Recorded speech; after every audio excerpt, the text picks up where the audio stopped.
Okay guys, welcome to episode 2 of the GT500 build. Today we're going to be installing JLT's oil separator kit. I opted for the billet version. They do offer a black as well. I just thought the billet looked cooler, if you ask me. This installation probably takes 10 minutes.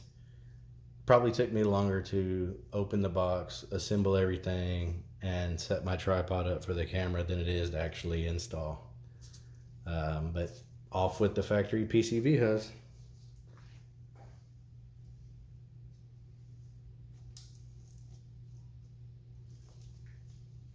That simple.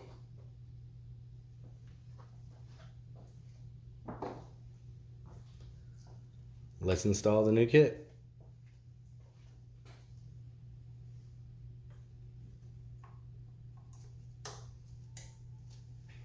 Simple as that.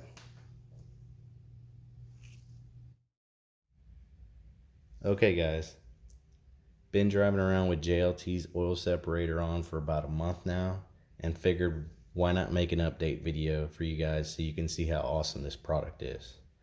Is it worth it? In my opinion, yes. It should have came from the factory this way, but I get it. So here we go. You tell me if it's worth it. Simply unscrews from the bottom.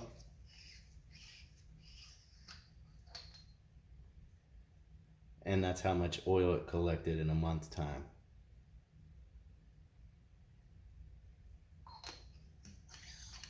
So, don't forget to like and subscribe, guys. Plenty more videos from the GT500 build coming up.